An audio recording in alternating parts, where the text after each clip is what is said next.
కేంద్ర రాష్ట్ర సంబంధాలు చదివినా ఎందుకు మార్కులు రావట్లేదు? కారణం కమిషన్లు సిఫార్సులు క్లియర్గా రాకపోవడమే. అయితే ఈ వీడియోలో ఫుల్ డీటెయిల్డ్గా ఏపీపీఎస్సి, టీఎస్పీఎస్సి, డిఎస్సి టెట్కి స్కోరింగ్ పాయింట్స్తో చెప్పేస్తా. కాబట్టి వీడియోను స్కిప్ చేయకుండా చివరి వరకు చూడండి. కేంద్ర రాష్ట్ర సంబంధాలు. కేంద్ర రాష్ట్ర సంబంధాల్లో తలెత్తిన వివాదాలను పరిష్కరించడానికి అనేక కమిటీలు, కమిషన్లు అయితే నియమించారు. ఈ కమిటీలు వాటి నిర్దేశించిన పరిధిలో కొన్ని సిఫార్సులు అయితే చేశాయి. అది పరిపాలనా సంస్కరణల సంఘము 1966, రాజమన్నార్ కమిటీ 1969, ఆనందపూర్ సాహెబ్ తీర్మానము 1973, పశ్చిమ బెంగాల్ ప్రభుత్వ మెమోరాండం 1977. ఇలాగా మనం చూస్తూ ఉన్నాం. దీన్ని మనం గాడ్గిల్ ఫార్ములా అనేటటువంటి మెయిన్గా దీని గురించి డిస్కస్ చేస్తూ ఉంటాం. అయితే ఈ పరిపాలనా సంస్కరణల సంఘం ఏం చెప్పింది? వీడియోలు ఎందుకు ఉన్నా సరే ఇంపార్టెంట్ ఇన్ఫర్మేషన్ కాబట్టి ఖచ్చితంగా మీరు చూడండి. కేంద్ర ప్రభుత్వం 1966లో 6 సభ్యులతో కూడిన మొరార్జీ దేశాయ్ అధ్యక్షతన పరిపాలనా సంస్కరణల సంఘం నియమించబడింది. పరిపాలనా సంస్కరణల సంఘం 1966లో ఎవరి అధ్యక్షతన కమిషన్ నియమించడం జరిగిందంటే మొరార్జీ దేశాయ్. మొరార్జీ దేశాయ్ రాజీనామా చేయడం వల్ల కె హనుమంతయ్య అనే వారిని ఈ కమిషన్కి చైర్మన్గా వ్యవహరించడం జరిగింది. ఈ కమిటీ ఏం చెప్తుంది? కేంద్ర రాష్ట్ర సంబంధాలు నుంచి సమగ్రంగా పరిశీలించింది. ఈ నివేదికలో 22 సిఫార్సులు చేసింది. ప్రకరణం 263 ప్రకారం అంతర్రాష్ట్ర మండలిని ఏర్పాటు చేయాలి.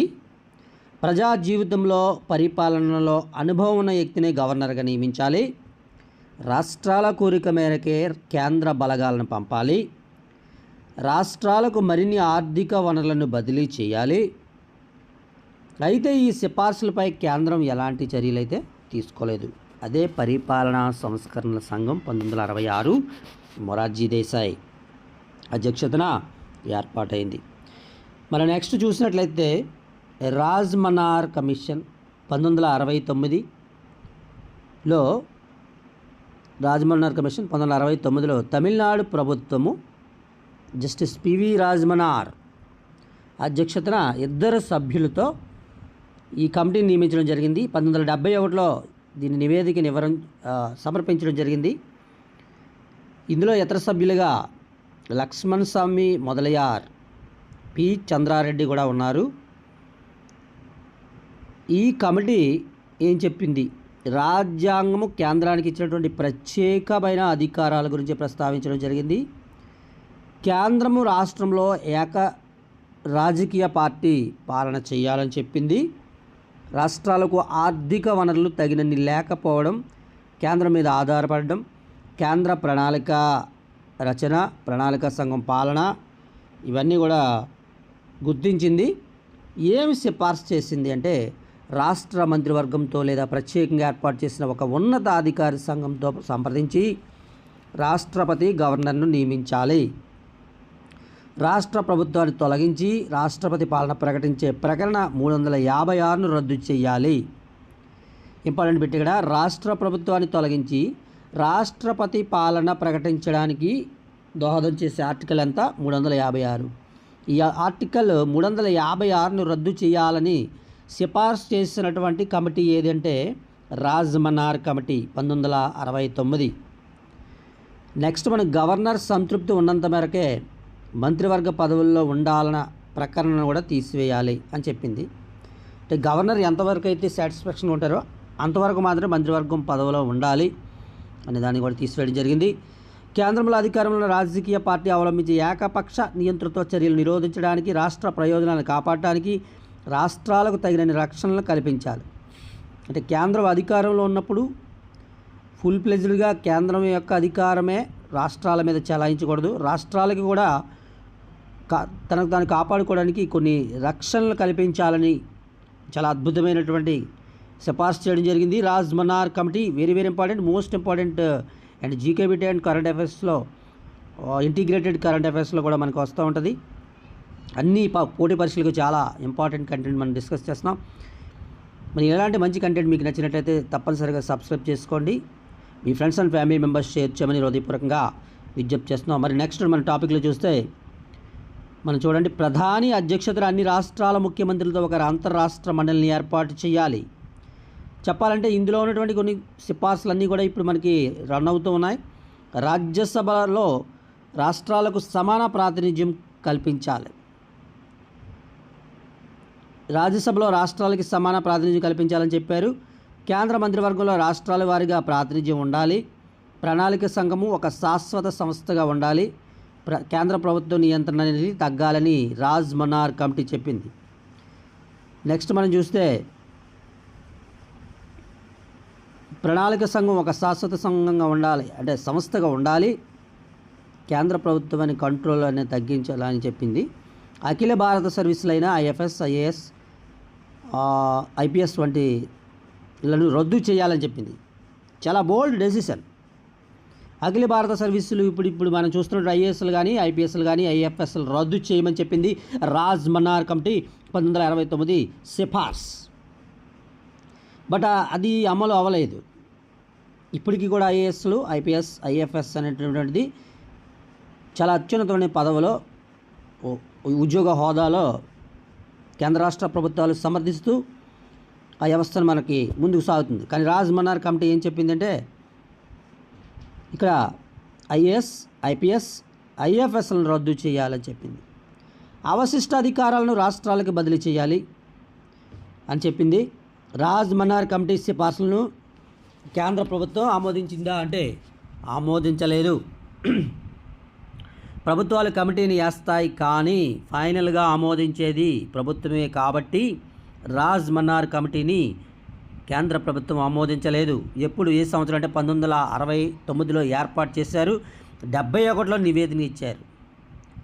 మనం తర్వాత చూసినట్లయితే రాజ్ మన్నార్ కమిటీ సిఫార్సులను ప్రముఖ న్యాయ శాస్త్రవేత్తలు కూడా తీవ్రంగా విమర్శించారు. దేశంలో ఎన్నో వేర్పాటు శక్తులు తలెత్తుండగా జాతి నిర్మాణము, జాతి సమైక్యత క్రమంలో విద్యా, వ్యవసాయ, ఉత్పత్తి రంగాలను విస్తృతం చేసి సామాన్య మానవుని సమస్యలు తీర్చడంలో ప్రయత్నం చేయాల్సి ఉండగా ప్రాంతీయ తత్వాన్ని బలోపేతం చేసే విధంగా సిఫార్సులు చేయడం అవాంఛనీయమని పేర్కొనడం జరిగింది. ఇక్కడ రాజ్ మన్నార్ కమిటీ మనకు చెప్తా ఉన్నారు క్లియర్గా, ప్రాంతీయ తత్వాన్ని, ప్రాంతీయవాదం బలంగా వినిపించినటువంటి కమిటీ రాజ్ మన్నార్ కమిటీ. మనం నెక్స్ట్గా చూసినట్లయితే ఆనంద్పూర్ సాహెబ్ తీర్మానము 1973 చూడండి. ఇందులో ఏమైతే ఇంపార్టెంట్ ఉన్నాయనేది డిస్కస్ చేస్తున్నాం. 1973లో పంజాబ్లో అకాలీదళ్ పార్టీ ఆనంద్పూర్ అనే ప్రాంతంలో 73 సంవత్సరం పంజాబ్ స్టేట్ పార్టీ ఏంటంటే అకాలీదళ్ పార్టీ ప్రాంతం ఆనందపూర్లో తీర్మానం చేయడం జరిగింది. దాన్నే ఆనంద్పూర్ సాహెబ్ తీర్మానం. 73వ సంవత్సరం అంతర్జాతీయ సంబంధాలు, రక్షణ, కమ్యూనికేషన్లు, కరెన్సీ మొదలైన విషయాలకే కేంద్ర ప్రభుత్వ పరిధి పరిమితం కావాలి. దేశంలో నిజమైన సమాఖ్య స్ఫూర్తి తేవాలని కేంద్ర ప్రభుత్వాన్ని కోరింది. ఇందులో రక్షణకు సంబంధించి, అంతర్జాతీయ సంబంధాలకు సంబంధించి, కమ్యూనికేషన్స్, కరెన్సీ అనే విషయాలు ఎవరి పరిధిలో ఉండాలి? కేంద్ర పరిధిలో ఉండాలి అని ఈ కమిటీ సిఫార్సు చేసింది. నెక్స్ట్ మనం చూసినట్లయితే పశ్చిమ బెంగాల్ ప్రభుత్వం మెమోరాండం 77లో ఇచ్చిందట. అందులో ఏమైతే విషయాలు డిస్కస్ చేశారన్నది మనం చూసినట్లయితే 1977లో పశ్చిమ బెంగాల్ ప్రభుత్వం కేంద్ర రాష్ట్ర సంబంధాలపై ఒక విజ్ఞాపన సమర్పించింది. అందులో ముఖ్యమైన అంశాలు రాజ్యాంగంలో యూనియన్ అనే పదాన్ని తొలగించి సమాఖ్య అనే పదాన్ని చేర్చమని చెప్పింది. మోస్ట్ ఇంపార్టెంట్ బిట్, రాజ్యాంగంలో యూనియన్ అనే పదాన్ని తొలగించి సమాఖ్య అనే పదాన్ని చేర్చాలని ఏ ప్రభుత్వం తన మెమోరాండంలో తెలియచేసింది అని అడగొచ్చు. లేకపోతే దాని సంవత్సరం కూడా అడిగే అవకాశం ఉంటుంది. ఇది మనం డెప్త్గా చూసినట్లయితే గ్రూప్ 1, గ్రూప్ 2లో, సివిల్స్లో కూడా ఇలాంటి బిట్స్ డెప్త్గా అడుగుతారు. ఇది మనం చేయగలగాలంటే ఖచ్చితంగా మనకు సబ్జెక్ట్ తెలిస్తేనే కానీ మనం చేయలేము. కొత్త రాష్ట్రాల ఏర్పాటులో రాష్ట్ర ప్రభుత్వం అభిప్రాయాలు తప్పనిసరిగా పరిగణలోకి తీసుకోవాలి. ఏ రాష్ట్రం పడితే ఆ రాష్ట్రం ఏర్పాటు చేయాలంటే రాష్ట్ర ప్రభుత్వం కూడా అభిప్రాయాలు తీసుకోవాలి. అఖిల భారత సర్వీసులు రద్దు చేయమంది. According to the second commission, Rajamannar committee అది చెప్పింది. ఇప్పుడు పశ్చిమ బెంగాల్ ప్రభుత్వం కూడా మెమోరాండంలో ఏం చెప్పింది? అఖిల భారత సర్వీసులు రద్దు చేయమని చెప్పింది. రాష్ట్రపతి పాలన అలాగే ఆర్థిక అత్యవసర అధికారాలు తొలగించాలి. రాష్ట్రపతి పాలన పెట్టొద్దని చెప్పింది. మనం చూస్తే ఆర్థిక అత్యవసర పరిస్థితి కూడా పెట్టొద్దు, వాటిని కూడా తొలగించమని చెప్పింది. రాజ్యసభకు లోక్సభతో సమానంగా అధికారాలు ఇవ్వమని చెప్పింది. ఇది జరిగాయా జరగలేదా అన్నది మన స్టడీస్లో మనం చదువుకున్నటువంటి నాలెడ్జ్ ప్రకారం మనకు తెలుస్తుంది. జోనల్ కౌన్సిల్ వ్యవస్థని పునర్వ్యవస్థీకరించాలి. శాశ్వత ప్రాతిపదికపై అంతర్రాష్ట్ర ప్రభుత్వ మండలిని ఏర్పాటు చేయాలి. శాశ్వతంగా ఏర్పాటు చేయాలి. ఏం ఏర్పాటు చేయాలి? అంతర్రాష్ట్ర ప్రభుత్వం మండలిని ఏర్పాటు చేయాలి. నెక్స్ట్ మనం చూసినట్లయితే జాతీయ అభివృద్ధి మండలి పేరును జాతీయ ఆర్థిక అభివృద్ధి మండలిగా మార్చి అస్తిత్వాన్ని పరిరక్షించాలి. జాతీయ అభివృద్ధి మండలి పేరుని ఎలా మార్చమన్నాడు? జాతీయ ఆర్థిక అభివృద్ధి మండలిగా మార్చమన్నాడు. ఆర్థిక నిపుణులని ఆర్థిక సంఘ సభ్యులుగా నియమించాలి. భారతదేశ సమిష్ట సంస్కృతిని సంరక్షించడానికి జాతీయ కార్యక్రమాలను ప్రాంతీయ భాషల్లో ప్రసారం చేయాలి. చాలా ఇంపార్టెంట్ విషయాలు పశ్చిమ బెంగాల్ ప్రభుత్వం తన మెమోరాండంలో 1977 సంవత్సరంలో ప్రతిపాదించడం జరిగింది. అది అమలవుతున్నాయా లేదన్నది కాదు, కానీ వాళ్ళు ఇచ్చినటువంటి ప్రపోజల్ ఏదైతే ఉందో మనం డిస్కస్ చేస్తున్నాం. కార్పొరేషన్ పన్నుల్లో కొంత భాగాన్ని రాష్ట్రాలకు ఇవ్వాలి. రాష్ట్రాలతో సంపాదించి Indian engineering service, Indian health service, Indian education సర్వీసులను ఏర్పాటు చేయాలి. రాష్ట్రాల అనుమతి లేకుండా కేంద్ర బలగాలను పంపకూడదు. ఉమ్మడి జాబితాలో చట్టాలను రూపొందించే సమయంలో కేంద్రం రాష్ట్రాలను సంపాదించాలి. ఇక్కడ రాజ్మన్నార్ కమిటీ, పశ్చిమ బెంగాల్ ప్రభుత్వం మెమోరాండం కూడా రెండు కూడా రాష్ట్రాల మీద స్వయం ప్రతిపత్తి ఉండాలి, విశిష్టమైన అధికారాలు ఉండాలి, కేంద్రానికి రాష్ట్రాల మధ్య సమన్వయం ఉండాలనే ఉద్దేశంతో ఈ సిఫార్సులు అయితే చేయడం జరిగింది.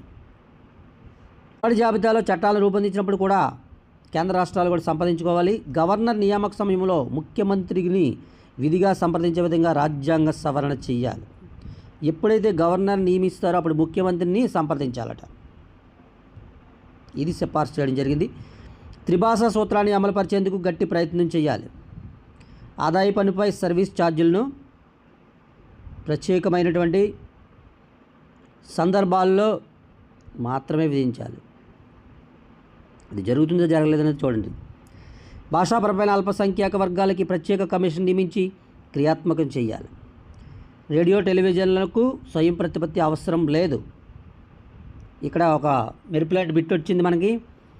రేడియో టెలివిజన్లకు స్వయం ప్రతిపత్తి అవసరం లేదు అని చెప్పినటువంటి కమిటీ పశ్చిమ బెంగాల్ ప్రభుత్వం మెమోరాండం 1977.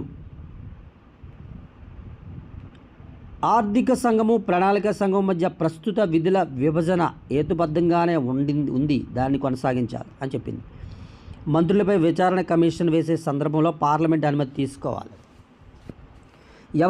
ఎవరిపైన మంత్రులపైన విచారణ వేయాలనుకున్నప్పుడు ఖచ్చితంగా పార్లమెంట్ అనుమతి అయితే తీసుకోవాలని చెప్పడం జరిగింది.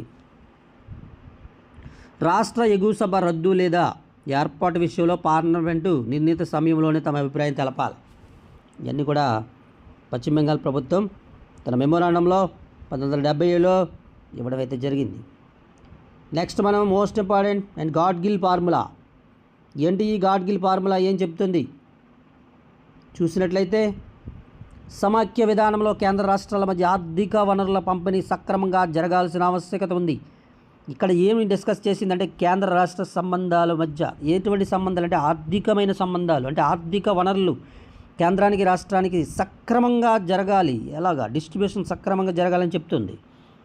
కేంద్ర ప్రణాళిక సహాయాన్ని రాష్ట్రాలకు అందించే ప్రాతిపదికను ప్రణాళిక సంఘం మాజీ డిప్యూటీ చైర్మన్ డిఆర్ గాడ్గిల్ పేరుతో 1971లో ఓ ఫార్ములాని రూపొందించారు. దీన్ని 1981లో ఒకసారి, 92లో మరొకసారి సమీక్షించారు. దీన్ని గాడ్గిల్ ఫార్ములా అంటారు. డిఆర్ గాడ్గిల్ ఫార్ములా అనుసరించి జనాభా ఆధారంగా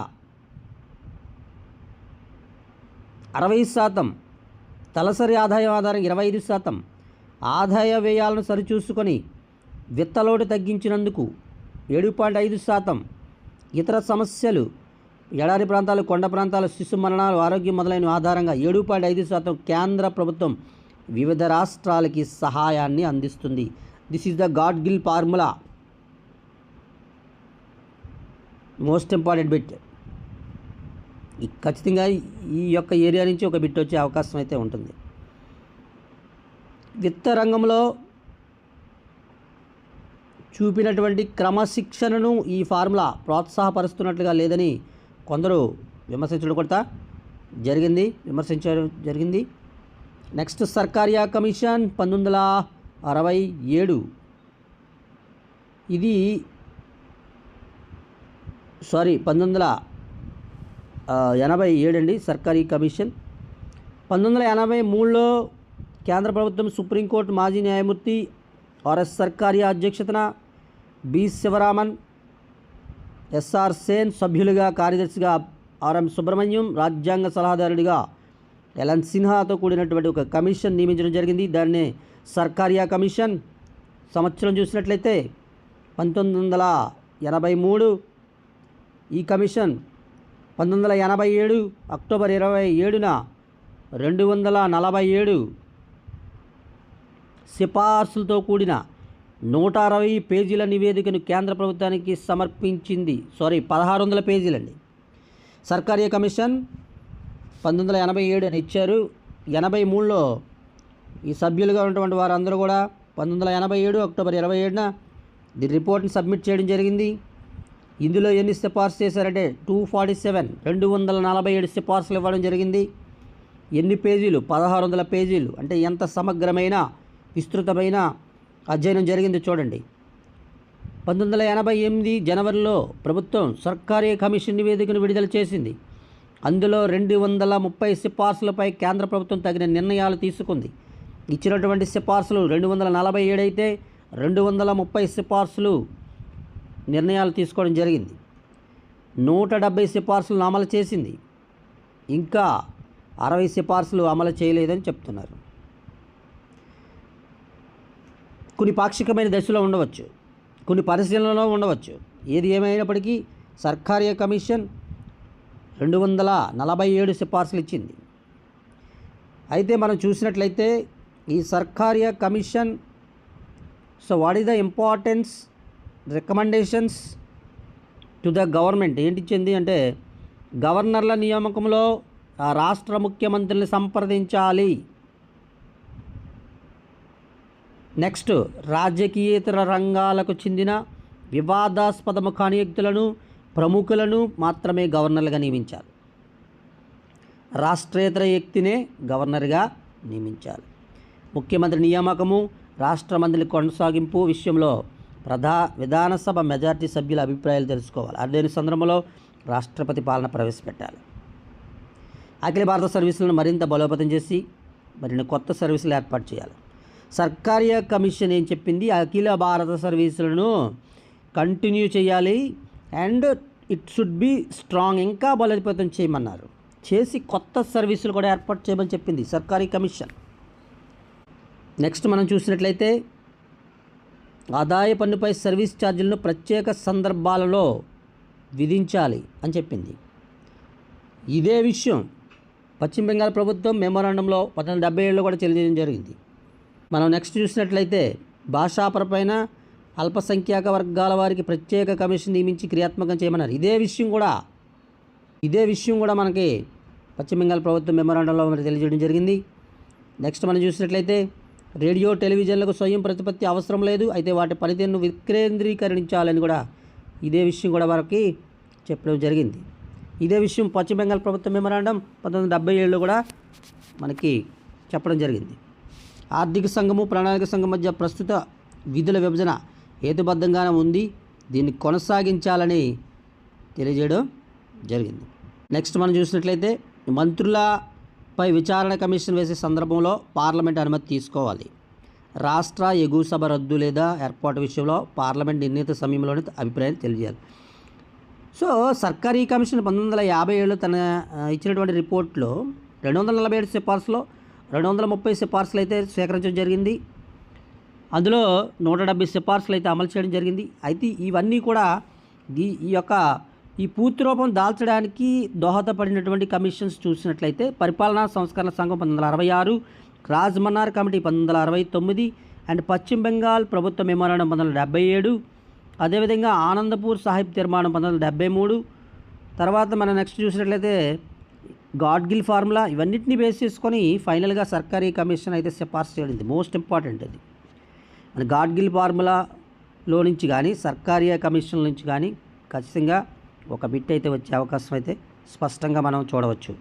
ఫ్రెండ్స్, మన వీడియోని ఇస్తే లైక్ చేయండి, షేర్ చేయండి, సబ్స్క్రైబ్ చేయడం మర్చిపోవద్దు. మీ ఫ్రెండ్స్ అండ్ ఫ్యామిలీ మెంబర్స్కి షేర్ చేయమని హృదయపూర్వకంగా మరి విజ్ఞప్తి చేస్తున్నాం.